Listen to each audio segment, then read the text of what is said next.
สบายดีพี่น้องเอ้ยเลิกเวียกเลิกงานมาให้มานาพอดีฮะก็มาฮอดพี่น้องเอ้ย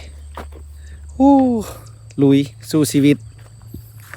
มาฮอดบ้านพี่น้องคิดฮอดบ้าน เห็นบ้านให้บ้านนาพี่น้องเอ้ยนี่แหละชีวิตจากต่างแดดเรามาอยู่บ้านนอกบ้านนาพี่น้องอันนี้ก็ถือว่าเลิกมาตั้งแต่เวียงพี่น้องแล้วก็มายามนาพี่น้องเอ้ยมาลิ้นเพราะว่ามันเป็นบ่อนที่เขาเคยอยู่อาศัยแต่น้อยพี่น้องเอ้ยเขาก็ขี่รถไก่มาแล้วก็มาแวะเบิ้งแล้วก็สิถ่ายวิวให้พี่น้องเบิ้งนำพอดียามแรงพี่น้องเอ้ยเอาขอบใจพี่น้องเด้อที่ยังหักสมจากชีวิตของเขาที่เคยอยู่รัสเซียแล้วก็มาอยู่บ้านพี่น้องเอ้ยอันนี้ก็เป็นชีวิตที่ความเป็นจริงที่เขามาอยู่บ้านเขาแล้วเจอพี่น้องเอ้ย เดี๋ยวก็สิถ่ายบรรยากาศของบ้านเขาเด้อพี่น้องอันนั้นทางเทิงที่เขาแนมเห็นนะก็เป็นภูเขาควายพี่น้องเอ้ยถือว่าบ้านของเขาก็อยู่เรียบภูลงมาพี่น้องเอ้ย ซอกเห็ดเวียกพี่น้องเอ้ยเหือย้อยเหือยังแต่ก็ได้ละพี่น้องได้เวียกเห็ดละแต่ก็ลองเบิ่งสู้ลองเบิ่งพี่น้องสิเป็นจังไดเนาะมาอยู่บ้านเขาสิคือกับอยู่ต่างแดนบ่สิคือกับอยู่รัสเซียบ่พี่น้องเอ้ย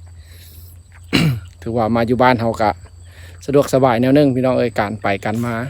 กับโบคือกันกับอยู่ต่างแดนพี่น้องเอ้ย เพราะว่าอยู่บ้านเขามันไปสะดวกสบายเพราะตั้งแต่เขามีปัจจัยที่จะเดินทางพี่น้องเอ้ยถือว่าบ้านเขามันก็เป็นแบบบ้านถือว่ายังกำลังพัฒนาพี่น้องเอ้ยมันก็ยังบ่ได้เจริญรุ่งเรืองอย่างไรแต่ก็เป็นบ่อนที่สงบสุขถือว่าไปมาสะดวกสบาย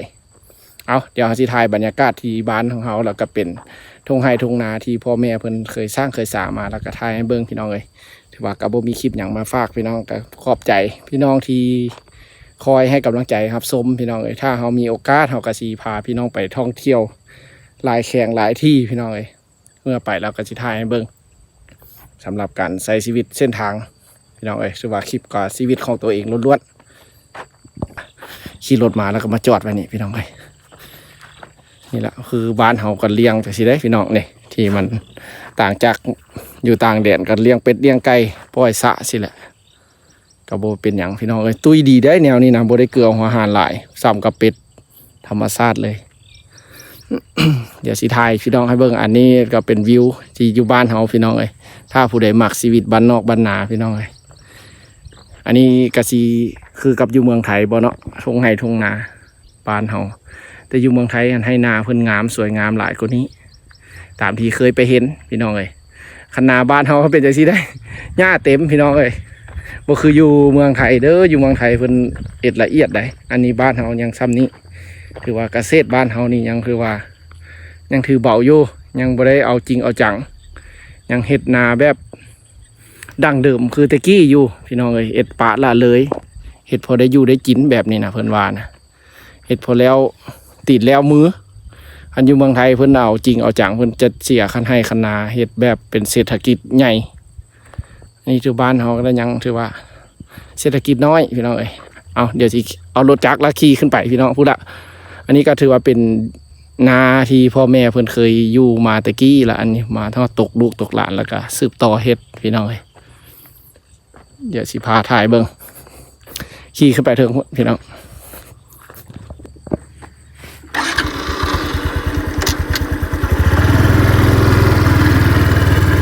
เอาพี่น้องมื้อนี้อยู่ให้อยู่นากับเฮาเด้อพี่น้องเลยถ่ายบรรยากาศให้เบิ่งหลังจากเลิกเวียกมาแต่เวียงพี่น้องเอ้ยแล้วก็ขี่รถมาบ้านการรถจักรนี่แหละพี่น้องบ่มีรถใหญ่เทื่อยังใช้รถจักรนี่แหละ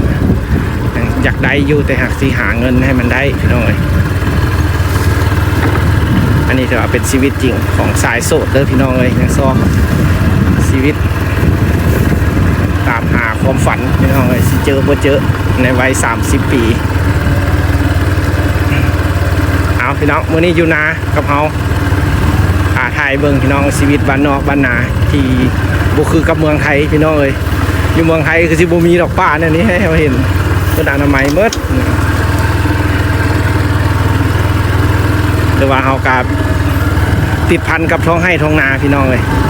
นี่อันนี้คันแม่นหนองป่าอยู่ไทยเพิ่นเลี้ยงละอันนี้นะเลี้ยงปูเลี้ยงป่าแต่ แต่อยู่เมืองลาวนี่เพิ่นบ่ค่อยจะเลี้ยงพี่น้องเอ้ยจะปล่อยเป็นธรรมชาติได้กินก็ได้กินบ่ได้กินแล้วก็แล้วอันนี้ก็ถือว่ายังเป็นเศรษฐกิจถ้าเทียบใส่เมืองไทยยังเป็นเศรษฐกิจที่ยังถือเบายังบ่เอาจริงเอาจังอันนี้นะป้าแต่นางงามเด้ออยู่บ่อนอื่นนี่สิเป็นจังไดเนาะแห้งแล้งบ่หรือว่ามีน้ำมีนาดีคักแน่เขียวงามองชุ่มเลยเนี่ยอันนี้คือชีวิตบ้านนอกเด้อพี่น้องเอ้ยอยู่ต่างประเทศบ่ได้เห็นแบบนี้ได้เมืองหน้าบอกให้ไล่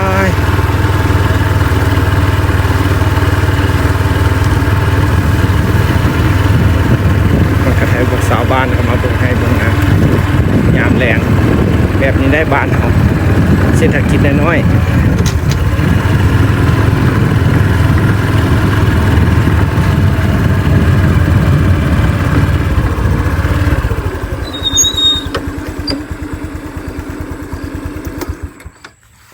อื่นฝนสิบ่ตกว่าล่ะจักแหละแม่ตัวขุมตัวหันนี่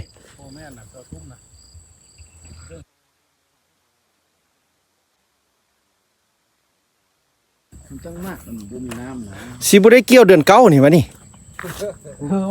ฮะ โอ้ยเข้าโรงเรียนประมาณ10 มื้อนี่แหละเขาเบิ่งน่ะ เขาว่าเดือนเก้านี่ได้นี่เข้านี่ โอ้เกี่ยวนี่นะ แท้แท้แท้แท้เข้านี่น่ะ อยู่ประมาณ2 อาทิตย์ของเดือนเก้านี่ ป้าเฮ็ดหน้าไวเนาะ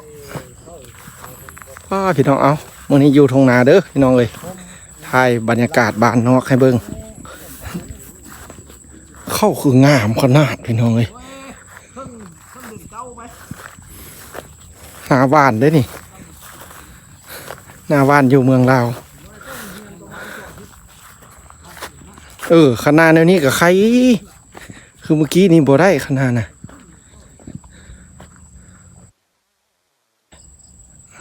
ท้องฟ้างามๆอยู่บ้านนอกบ้านนาเอาเดี๋ยวจะง่ายละก็สิถ่ายวิวเมืองข้างบ้านพี่น้องเลยแล้วก็เมืองลิ้นน้ำแม่ตู้พี่น้อง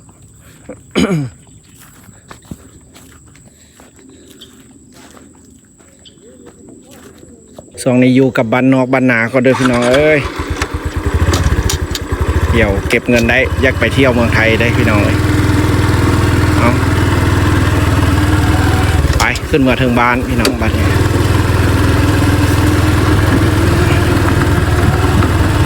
อยู่กับบ้านนอกบ้านนาไปก่อนจากแม่ตู้อยู่จากไหนไปจากไหนพี่น้องเอ้ยเดี๋ยวเมื่อเราจังเบิ้งครับน้ำกัดดูกระเท่าเดี๋ยวพี่น้องอยากไปหั่นไปนี่กับมันก็ยากพี่น้องเอ้ยเขาก็อยู่แต่กับเพิ่นเลี้ยงเข้ามาแต่น้อยพี่น้องเอ้ยขัดใจตัวเองแท้ๆกับมันอยากไปละพี่น้องอยากไปเลาะไปเที่ยวไปเฮ็ดเอาใจใส่เต็มที่แล้วพี่น้องเอ้ยอยากเอาแบบว่าอยากเอาจริงเอาจังกับ YouTube นี่นะพี่น้องเอ้ยฝากเป็นกำลังใจเด้อพี่น้องเอ้ยจะเฝ้าทิมป่าเถอะพี่น้องเอ้ยคอยเบิ่งเป็นกำลังใจให้เด้อเพื่อผิดพลาดแนวใดก็ฝากเป็นกำลังใจให้ได้หรือว่าตีเตียงก็ได้พี่น้องเอ้ยเพราะว่าเฮาก็ค้าอีหลีพี่น้องเอ้ยค้าอยู่นำแม่ตู้พี่น้องเอ้ยเพราะว่าเราก็เท่าหลายเฮาก็อยากใจก็มันอยากไปแล้วพี่น้องสำหรับตัวเองก็มันอยากไปเลาะไปเที่ยวใจก็อยากไปเมืองไทยพุ่นละพี่น้องเอ้ยเพราะว่าเคยไป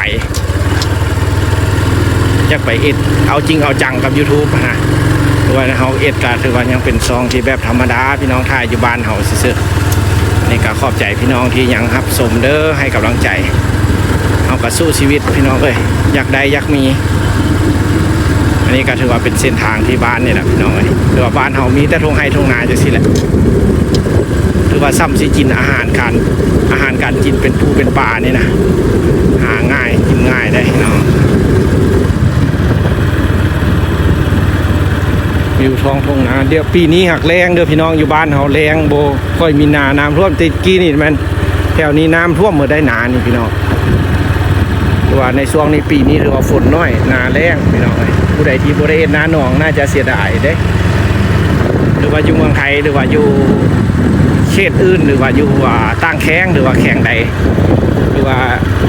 น้ำเป็นจังไดเนาะน้ำให้น้ำนาสะดวกสบายบ่พี่น้องเอ้ยนี่เรียกว่าเป็นคลิปบ้านๆพี่น้องเอ้ยที่ขี่รถมาแต่เวียงแล้วก็ถ่ายเมืองเงินเลยพี่น้องเอ้ยเพราะว่าเขามักบรรยากาศแบบนี้พี่น้องเคยอยู่มาแต่น้อยพี่น้องเอ้ยไปอยู่ต่างแดนก็ถือว่ายังบ่ลืมพี่น้องเอ้ย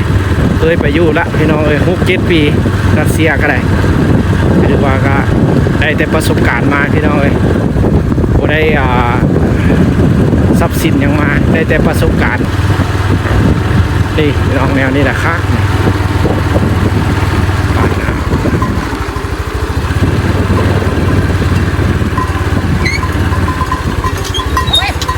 อ๋อแรงนี่เลยเนาะหัวแรงงานเฟืองนั่นก็มักดินไม้ทั้งนั้นอาหารบ้าน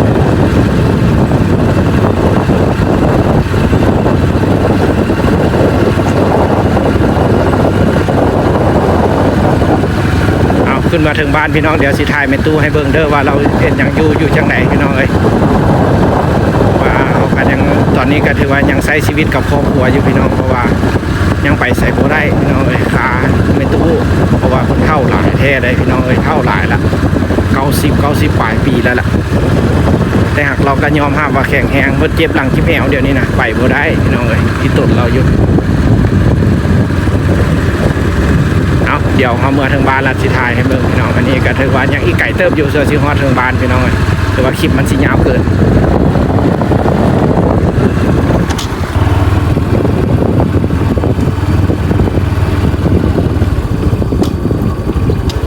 ฮอดบ้านไปลุ้นเบิ่ง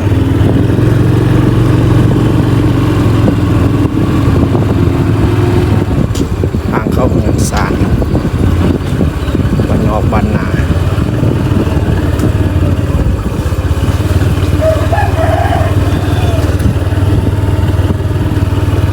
เงินไม้เก่า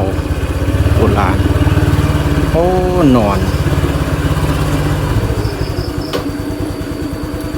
อยู่พี่น้อย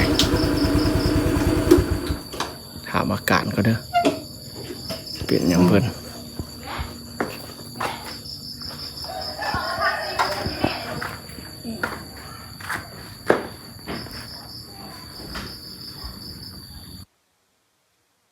นิ่งเรียนของห้องนิ่งแดด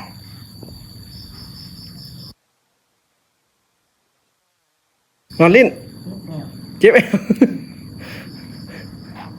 เจ็บแต่วะที่ไปใส่มาแต่เมืองกุกเมืองไก่มาเบิ่งนี่ละคือบนนอนนอกพี่จ้ะยุง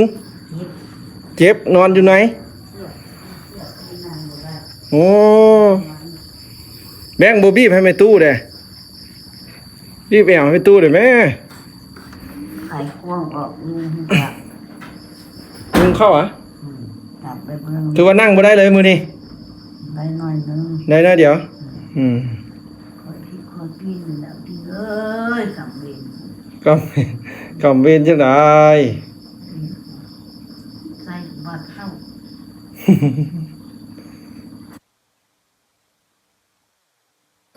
เจ็บแล้วก็นอนบ่เจ็บแล้วก็นั่งแพทย์นั้นได้ติดแล้ววะ เบิดละ หมดแล้วติ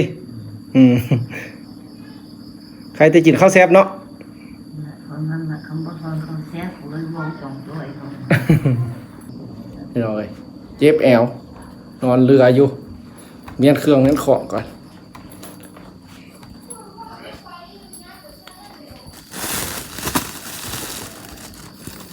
ลืมบอกได้มาเงาะมาตอนนะเนี่ยปิดอยู่ต้นมาไม่ไหม้เลยนั่งกินเด้โอเคนะเอาวางไว้นี่ให้เด้อสามารถเพิ่นเอาแต่อยู่ส่วนเลยเด้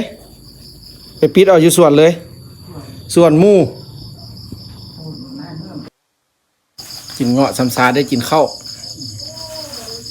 ลุยกินข้าวบาทเนี่ยนะนี่อาหารแรงคักๆแซ่บๆกินตัวเอ้ย ดีแต่กินข้าวแซ่บเนาะกินให้มันเมอเดอร์ป่าตัวนั้นเด้อเจ้าน้อยมากินน้ำพี่น้องขอบใจเด้อถือว่าตอนนี้ก็มาเฮือนแล้วก็สิกินข้าวกับแม่ตูแล้วก็นอนพักผ่อนพี่น้องเลยมื้ออื่นมาเฮือไปสู่เวียกต่อว่ามาพักผ่อนมื้อนึงพี่น้องวันเสาร์วันอาทิตย์ตอนนี้มากินข้าวแรงนำกันเด้อพี่น้องเลยขอบใจหลายๆที่ยังรับชมถือว่าชีวิตของเฮาก็แบบนี้พี่น้องเลยใจก็แม่นอยากไปเอ็ดเวียกเอ็ดการไกลๆอยู่พี่น้องแต่หักไปบ่ได้คาแม่ตู้อยู่เฮือนก็คือพี่น้องเห็นเนาะผู้เฒ่าผู้แก่แบบนี้ละพี่น้องเลยไว้ อยู่นางเขาม้อยอยู่ผู้เดียวสิละพี่น้องตอนนี้ก็ถือว่าเจ็บหลังเจ็บแอวหลายเราก็ได้พี่น้องบ๊ายบายเจอกันคลิปหน้าเอาจิท้ายให้เบิ่งอย่างอีกก็ได้ติดตามเบิ่งเด้อพี่น้อง